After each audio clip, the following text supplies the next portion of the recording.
Paraisópolis, a local guy, Igor, meets us. We're approaching the main staircase. This is one of the 3 entrances to Paraisopolis.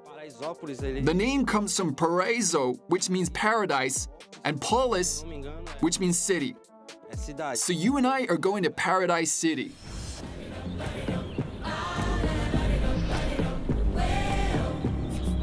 Actually, they love to deify favelas in Brazil. In Rio de Janeiro, for example, there's a slum neighborhood called City of God, which became world famous after a movie of the same name came out. Paraisópolis became world famous after this shot by photographer Tuca Vieira, which won a lot of prizes. Guys, this is not edited. On the right, there's a high-rise with palm trees, swimming pools on every balcony, and apartments for millions of dollars. And on the left, there are the favelas for poor people. All the contrasts of Brazil in one photo, and this photo is 20 years old. But even now, not much has changed. There are just more high-rises with swimming pools on the border of slums, and the favelas themselves have just become more packed. These are the luxury condos and golf courses, and Paraisópolis is right across the street. From above, it looks like a huge stain of slums among the expensive high-rises. Now we're gonna turn left, and you can't shoot there. You see that street? Just straight ahead and to the right. We're gonna turn around, and you only shoot straight ahead and to the right. Do not shoot to the left, okay? Okay, guys, I've just been warned that when I walk, I can only film myself. I can shoot straight ahead like this, and I can shoot this way, but I can't shoot all the alleys this way.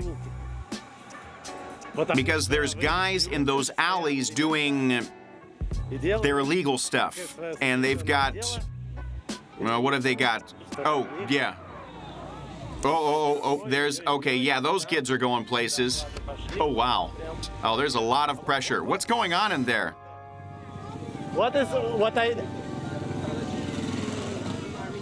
Let's keep going, he'll tell you. Don't shoot here, keep going. Okay, but why can't I film there? I don't understand. He's asking why you can't film here. Because there are drug dealers in that area.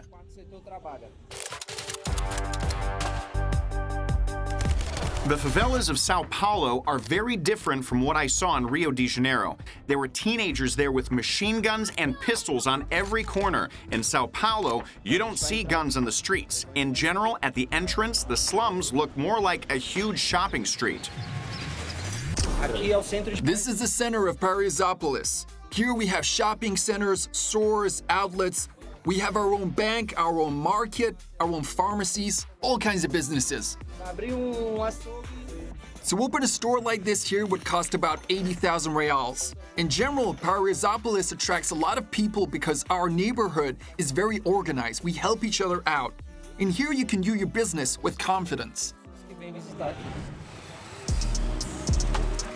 Here in a neighborhood that is considered super dangerous, there are even ATMs on the streets, and nobody's robbing them. There are law offices, finance companies, even their own office buildings.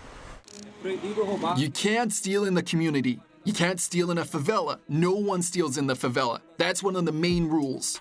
But these rules, where do they come from? The rules are set by Sector 4, the local community. As he says, the rules are set by Sector 4. So Sector 4 is what they call the drug cartel here. These are the scouts. They stand at the intersection to make sure that no outsiders get into the neighborhood, especially police and intelligence agencies.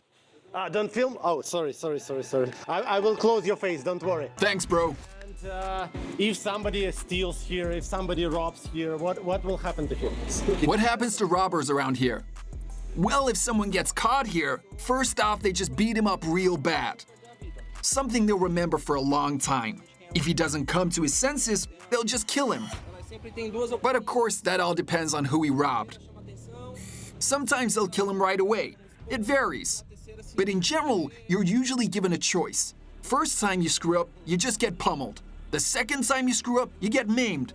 And the third time, you're taken care of permanently. You know? That's how it is. Stealing is forbidden here, strictly forbidden. And that's why it's quiet, organized. Everyone is polite, respectful.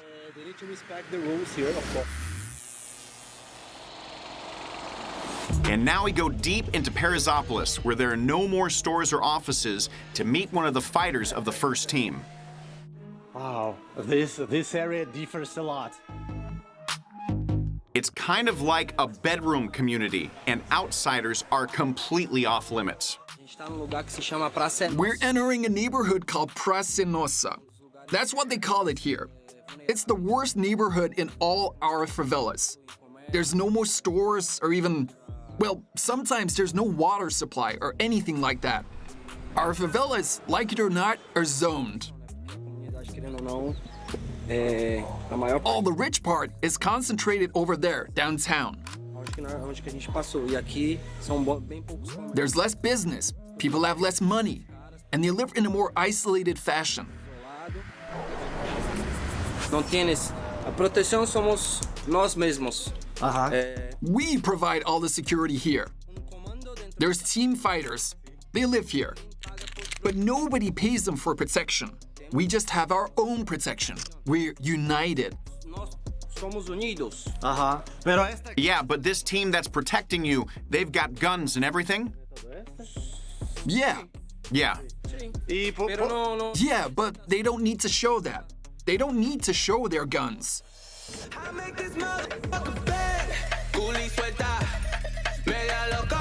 In Rio de Janeiro, security in the favelas is also only provided by the cartels, but each favela has its own cartel. It's forbidden to call the police.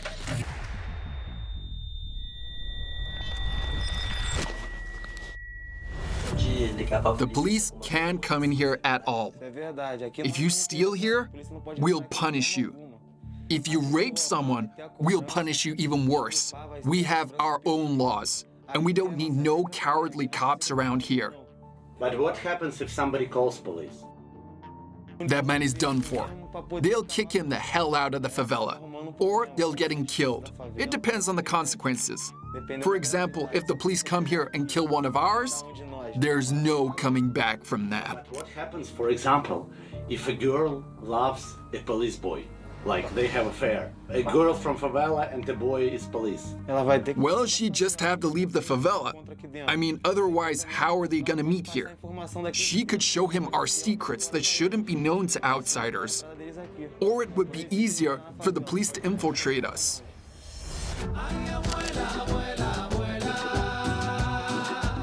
We continue walking through Paraisopolis to Sao Paulo. At one point, we get stopped by the scouts. Hey, what are you doing here with cameras? What are you saying? Who said you could come in here with cameras? Who's that guy with you filming around here? I have permission, it's okay.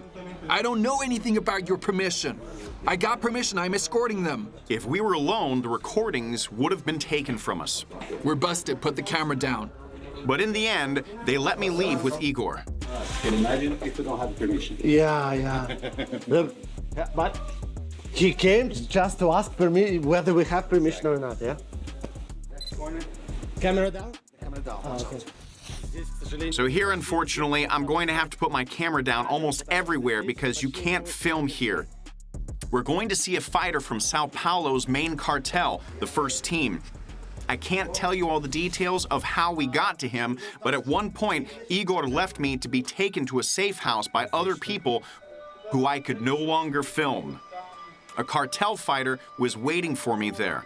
It took him a long time to choose a place, pulling on a hoodie and gloves and hiding his tattoos. Even though I promised to blur it all out, he was still worried because his life was obviously on the line. You are a member of some cartel.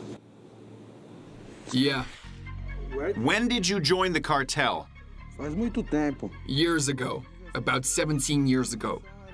Só At first, my position was just an errand boy. coisas tem que fazer I had to look around, observe what was going on, report up the line, and so on. Vai crescendo na But then the responsibility grows, and so does your position in the cartel. fazendo as coisas You're given more and more important things to do. You can't steal here. You can't rob the locals. You can't disrespect the residents. You can't have abortions. You can't sleep with other people's wives. You can't do anything bad. We're like the government here. We're looking out for justice for all. justiça. What the real government doesn't do, we do instead. Nós fazemos. Damos comida para o povo. We give people food, medicine, gas, whatever they need. Chama nós, né? Que se chamar a polícia. We're the only ones you can call. If you call the cops, we'll call you out on it. You're gonna have to tell us why you called the cops. Because when something happens, we're here to clean up the mess. We're here to make sure that nobody just beats anybody up or kills another person for no reason. Do you collect money for your protection from people and stores? Não. No, we don't charge a penny. Everything is fair here. Everyone earns their own money, and we don't have to pay anything. And people don't pay for many other things. You don't pay here for water. You don't pay for gas. You don't have to pay for anything. Everyone has his own place, his own business, and no bribes. So how do you make money? Dinheiro na venda. We make money selling dope. It's like everywhere else in the world. Everyone does it. They got problems on problems on problems on problems on problems on problems I solve them. I run through the money, the pressure be calling. Left on my blessings, I feel like I'm falling. The birdie is back. So guys, we're in the slums of Paraisopolis. It's the second largest slum in Sao Paulo. Living without money makes the locals very creative. In the favelas, most of the houses are decorated in some way. I mean, just look at how many pots of flowers the owner has hung on his house, even though the whole staircase next to it is strewn with garbage. So look, some of the buildings in the favelas are beautiful. A balcony with balusters like these, you see? The second floor also has these balusters, and this is a new build. You can see that they're building more floors on top of these floors, but they try to make them beautiful. Oh, you see the for sale ad. Here, if you look, the apartment's for sale. Such a beautiful beige door next to some fancy cafe right here. And you can't even tell that we're in the center of one of the biggest favelas in Brazil.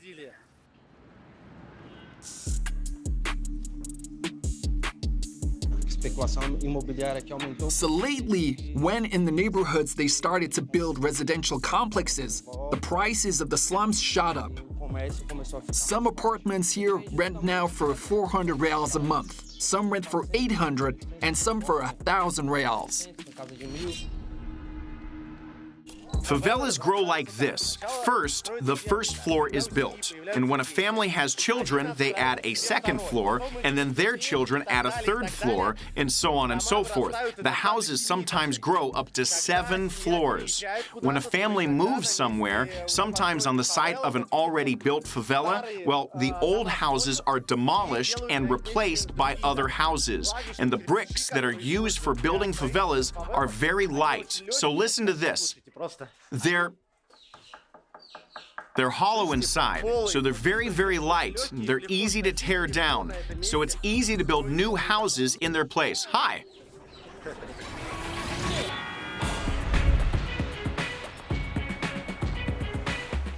Wow. Look at this, guys. A view of the whole favela.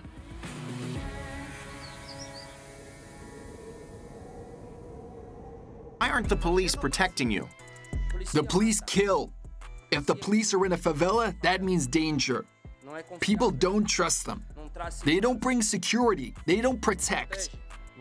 But why not? I don't understand. The police are supposed to protect. But the Brazilian police don't protect. Why not? Prejudice. Preconceito. They have a lot of prejudices. Racism, ideology, gender prejudices. All this affects their attitude towards us, and they end up only bringing a threat to our favela. Trazendo perigo para dentro da comunidade. They don't protect us. So how do you become such a protector? Like, for example, I live here and I want to be a part of the team that puts things in order. How do I become part of that team? Do you understand? Yeah, Pero não é qualquer but not everybody gets in. Not everybody can get on that team, and not everybody wants to be on it. certo? Ou não- It's a personal choice. It's your choice. Is it more dangerous now than it was, say, 10 years ago?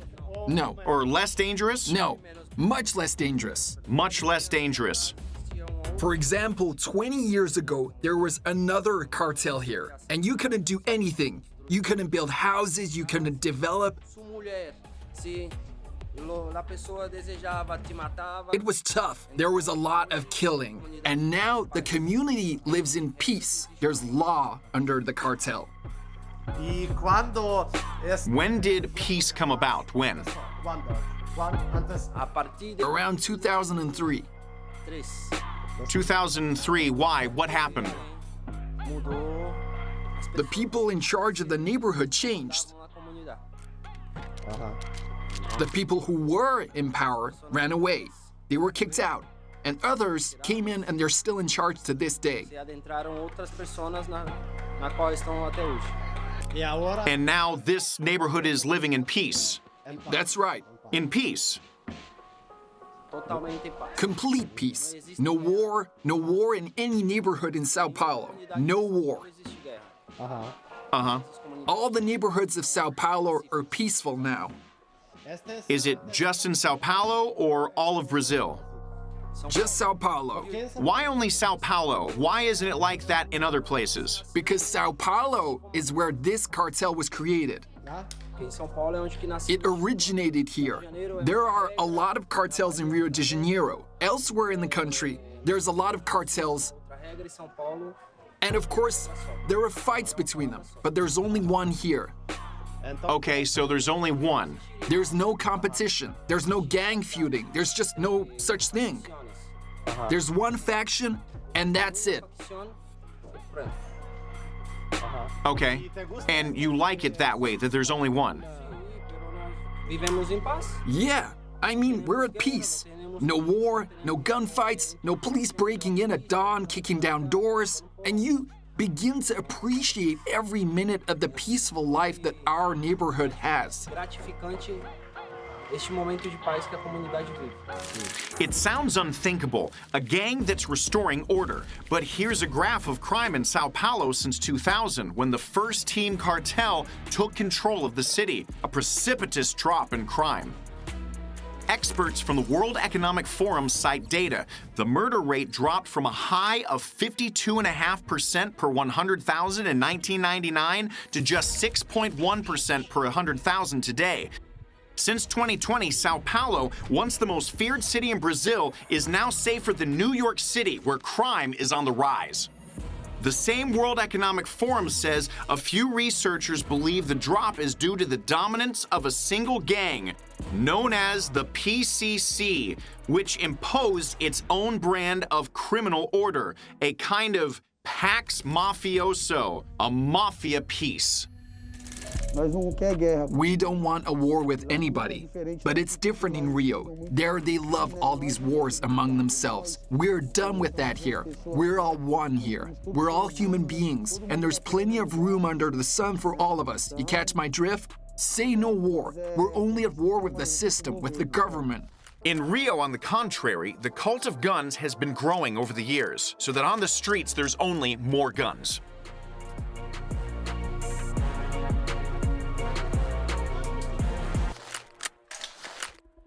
Have you ever been in real fight with this weapon? Yeah, sure. I've used it to smash cops' cars. I've shot down helicopters. A bunch of stuff. Helicopters?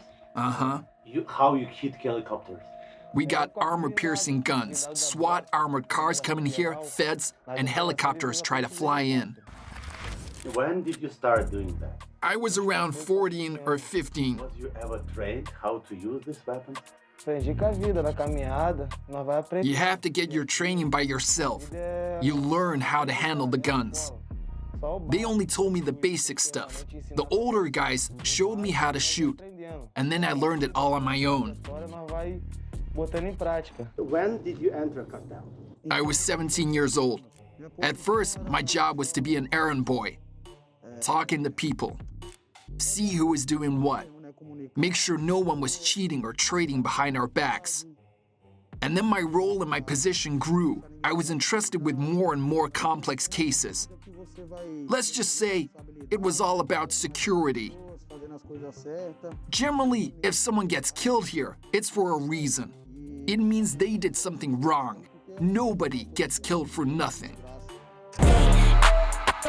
Espaço de lazer, nosso maior This is where we have fun.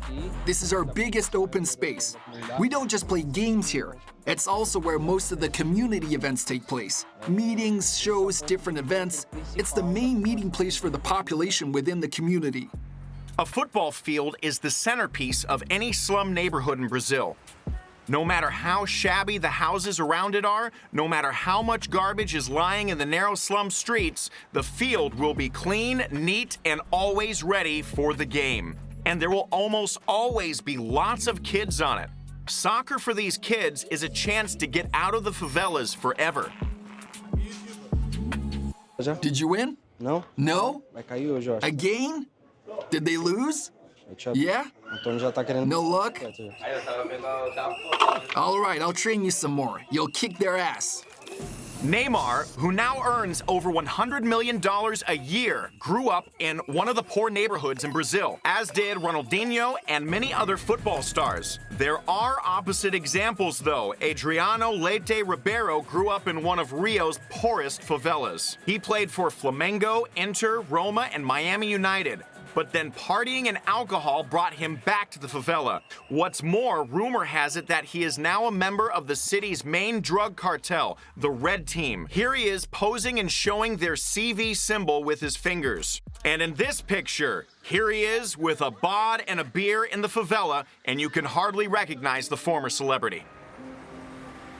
No matter how much the favela residents talk about how safe it is, and no matter how much the cartel members describe themselves as Robin Hoods, almost everyone here wants their children to leave as soon as possible. Do you have children? May I ask you? Tenho I got 3 and a wife, man.